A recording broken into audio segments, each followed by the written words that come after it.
Aloha and welcome to the 6th episode of Shop Talk. I'm here with Multi. Multi, say hi. Hi. Today we're going to be working on, we're going to be drawing comics for each other. All right, so you ready for the first question? I am. Hit me with it. Okay. You make many comics, like Grave Robber and Little Devils. Can you explain more what those comics are about and what inspired you to make them? Well, I've just been a huge fan of comics for a really long time. I don't know, something about comics as a medium has been so interesting and influential to me. Mm-hmm. Like, it is the perfect medium for me as an illustrator and a writer. Mm-hmm. And sequential art is my favorite thing ever. And so I don't really have many ideas for long form comics, but like comic strips like Little Devils, I just have anything that happens to me I can turn into a strip and then just draw it and then have it be real. Nice. And that's pretty much what Little Devils is a journal of stuff that's happened to me that I just turned into a funny comic strip. Mm-hmm. Have I ever made an appearance in Little Devils? Let me think. No, because they're usually bad experiences. That I'm like, I should share this weird thing that happened to me. Yeah, fair enough. I mean, I would figure that I'd be in there multiple times if it was bad things that happened to you. Of course not. Of course. Yeah, your comics are so good. For everyone who doesn't know, Multi during class is usually drawing little comics, and I'll like look over my shoulder and be like looking at them, and I'm like, oh my gosh, that looks so cool, and then they'll just delete it and start again, and I'm like, dude, like, it looked so good, what are you doing? It is a bad habit of mine, because when you draw on like an iPad or you're a digital artist, you just have it's like a second nature to just be like, no, this looks like shit, or this looks bad, I'll just restart. Yeah. And you have no consequence to it because you don't have to physically erase it. Yeah, that's true. It's bad. You shouldn't do that. You should keep everything you draw. I agree. You also work for Open Source Objects. What's your role there, and why did you decide to work for them? Open Source Objects, for those who are uninformed, is a animated YouTube show that is the entire premise is that anybody can work on it. So mm-hmm. It's complete collaboration and trying to foster people who haven't done stuff for animated shows the ability to finally work on one and see how it likes and see what they're good at, and then like build a portfolio and apply for other stuff. And I am an organizer, which means I help the entire process from start to finish. I start writing, I help people write, I assign jobs to people who want to voice act, people who want to storyboard, who want to audio edit, who want to animate. I pretty much run the entire process. Mm-hmm. And I did that because it's part of it's in this community that I've been a part of for a long time, and I just love, it's just so fun to have so many people working on one thing, because it means the final product is so satisfying when everything finally comes together. Mm-hmm. Yeah. How did you did you start out having that much responsibility at the job, or? Yes. Damn. Actually I contributed to the show as a audio editor. Mm-hmm. And storyboard artist, and then they were looking for more organizers because, well, you can, with a show that big, you need a lot of people working on it. Mm-hmm. And then I was like, I know how to do things. I'm responsible, so I signed up, and I was like, one of the only people who was like notable mm-hmm. and like had the actual prerequisite skills to do something like it. So I got the job, and now everybody who hired me is gone. It's literally me and then one like kind of supervisor role, and it's mm-hmm. we're the only three working on it, but or at least we're the only three who are organizing it. So it's become slower, but mm-hmm. It's still going. It's really fun to work on. Yeah. You've had puppets before, like in your short film Wabbit, where you anthropomorphize a stuffed rabbit. What's your inspiration when making puppets like that? I don't know, because puppetry has also been like one of those things that I've really been interested in, because I used to be really into animation as a kid. Mm-hmm. I was a huge animator, but animation takes like a lot of time and a lot of dedication for somebody who isn't as patient as I am. or somebody who is more patient than I am. Mm-hmm. So I was like, what are alternative ways to create the kind of feeling of animation, but not that. And then puppetry came up, and I kind of became really fascinated with puppetry. So if I wanted to have something whimsical or mystical happen in a real setting, mm-hmm. and I couldn't, animate it or do like a Who Framed Roger Rabbit type thing. Yeah. Puppets. And also because I think the idea for Wabbit came because I'm also very fascinated with toys, mm-hmm. and just like toys in general, the history, vintage toys, and I everything comes back to nostalgia for me mm-hmm. in my work, I've come to find. So toys and puppets kind of go hand in hand. Yeah, I agree. I know. I when I first started making puppets during this class, I was like, man, I want to make puppets all the time, but like I want to make them for like kids. Like I feel like Santa Claus, like in Christmas movies where like it's like they zoom in on Santa while he's working in the toy shop and he's painting a little wooden fire truck red. Like that's like how I feel. Yeah, it's this class is interesting because it's literally like we're kind of all figuring it out for ourselves as we go. Yeah. And all these different ways of doing things. Yeah, exactly. It's pretty fun and interesting. Yeah. What other films have you made, and what's the subject matter that you typically focus on? I have the only film that I've made that's come to completion mm-hmm. is a short film I did for another class that was just a music video of a song called "Ah" by They Might Be Giants, mm-hmm. and that one was a creepy like a bunch of weird things happening to this people and just craziness of all time. And then there was this other film that I didn't finish, but it was also had to do with the real and unreal in the same realm, where I was going to do a Who Framed Roger Rabbit type thing, mm-hmm. where there was this girl hunting a monster, and the monster was animated, and she wasn't. And I got the entire thing shot and partially animated before I was like, I can't do this anymore. You should come back to it. I don't know. If I came back to it now, I'd probably be like, wow, this is old, because I did that senior year of high school. Oh, I see. So it's really old now. Mm-hmm. But maybe one day I'll come back to it. Maybe one day. But yeah, I think my like through line of a bunch of my films is weird and quirky things, like kind of creepy-ish mm-hmm. on the odd side, whimsical, mm-hmm. but yeah. Yeah. You submitted to me a written piece called The Costume Commission. What the hell is that about, and why did you decide to write it? I don't know. I don't remember why I decided to write it. I wrote it for a what are they called? Public journals or stuff, writing things that people compile. Like a zine? Kind of like that. I don't remember what they're called. Mm-hmm. Yeah, literary magazine. Literary magazine. Mm-hmm. That's what it's for.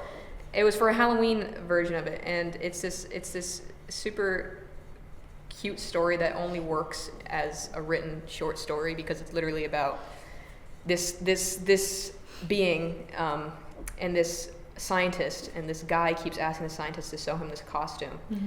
and they have this like really annoying rapport, and the scientist is always like, I can't believe you're making me do this. Mm-hmm. I've been reduced to a simple seamstress, and it's just like he's sewing together this costume of mismatched parts, but it turns out at the end that the person who asked him to do it was a ghost, and the thing he's stitching together is a body for him the to ghost. possess. Yeah, and that's only revealed at the very end. Mm-hmm. And if I were to do that in any other medium, you'd know that right away. But since I'm vague on who's talking and what's specifically going on with like super precise wording, it works perfectly. And I thought that was really cute. Yeah.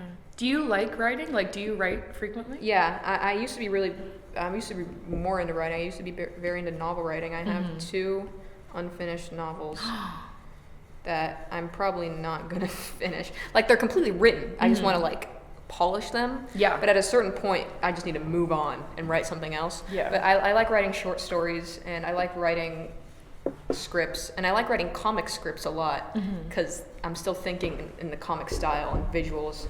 But then I don't have to worry about putting them together just yet. Yeah.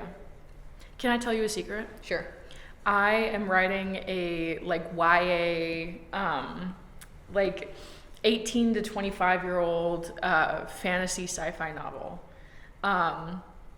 And a la Hunger Games or Maze Runner, Divergent, that fun stuff. Yeah.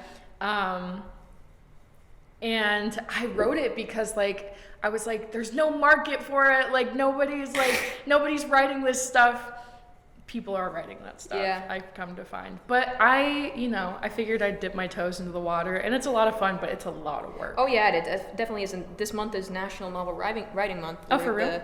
The task is to write 50,000 words in 1 month. No. So that's 1,600 words a day. That's and not I do it happening. every year, and I've only Really? I do it every year, and I've only actually done 50,000 words 1 year.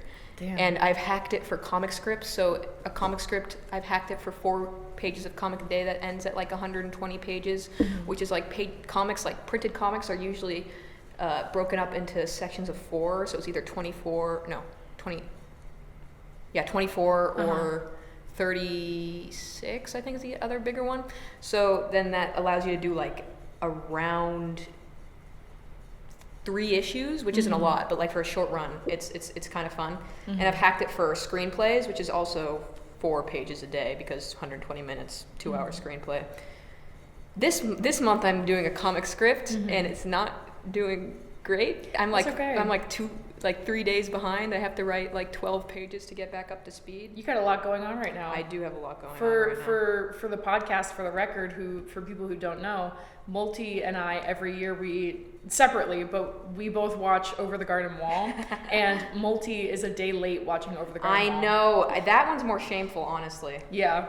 But I'm in a group of people who are all participating in this challenge together, and the people who are writing novels. My younger sister actually is doing 50,000, and she's like, I have to get to 13,000 words today, which is crazy. That's when you insane. think about it. How do you find the time during, like balancing out your school life, your social life, and then also writing 15,000 words a month or a day or whatever? It's actually really easy. It's called You Don't Have a Social Life. Oh, fair. But it's like, it doesn't take, well, it does take that long, but if you just sit down and just close everything and work on it for like 2 hours, you get it done. It sometimes it takes less time because you know what you're writing, and sometimes it takes more time because you don't know what you're writing.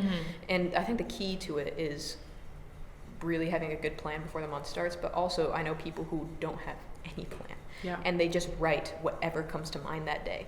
And it's just about starting and finishing something, because if you meet writers who are always like, yeah, I'm writing this thing right now, I've been writing it for 3 years, and then they're like, because I've never finished it. So this is like, you start something and you finish it in 1 month. It doesn't care if it's really bad, if it's rushed, or you really don't like it, but at least it's done and you can move on to the next revision. That's crazy. That's literally crazy to me. But yeah, maybe one day I'll try that. It's really fun. I recommend anybody who wants to write to take the challenge. It's grueling, but any writing is worth it. Yeah. What's your opinion about collaborative arts? Do you think it's helped you in your creative journey socially? Do you think you like the people here? Like, what's your opinion? I really like how we're all in the same boat here at this place, and like we're all working on stuff together. So it's kind of like a commune of artists always doing something, and you're always like, someone's looking for help on something, or you just see so much interesting stuff happening all the time. I really like the environment. Collaborative arts, it was between NYU and UCLA for me. You got in? Yeah, I got into UCLA. Nice. And between those 2 schools, I came to NYU because of the collaborative arts program in specific, because I'm that type of person, like everybody in collaborative arts, who likes too much stuff and wants to do everything. And I think the only and I really like collaborative arts, it's super fun. The only thing that's like worrying me is that it's like I'm learning all this great stuff, but to really entrench yourself and to start a career in some of the stuff I'm learning, it takes a deep dive and complete dedication. I love film, I love acting, I love puppets, but to see that become a career, you need to really do a deep dive. And when you're doing that alongside all these other disciplines you like, you can't get to the level of dedication that other people in that field are going to be going into. I agree. But it's just like, I can't choose one over the other, it would be a disservice to myself. Exactly. So it's kind of feels like collaborative arts is feeding into my worst impulse of like having so much going on at one point at one time that I can't really hone in my best skills to create a career, but I try not to think about it that much. Yeah. You know, sorry. No, I'm just saying it's so fun that I usually don't think about that stuff, but when I do think about that stuff, I'm like, well, that's difficult. It's kind of like the feeling of like having your thumb in too many pies. Exactly. Yeah. Like I want to have my cake and eat it too, but I don't think I can. But I've also heard from people that it's more socially acceptable, or not socially acceptable, but like in the workplace for people to have multiple disciplines and work as like doing all this weird different stuff, which is like the stuff when I imagine a career, I don't imagine like a career path as much as I do things I want to do that don't make up a cohesive career. But you know, it's always going to be a difficult question of like being an artist and being commercially viable, but who knows? I don't know. I'm really interested in producing right now, which hopefully will be a thing that can make me money at some point.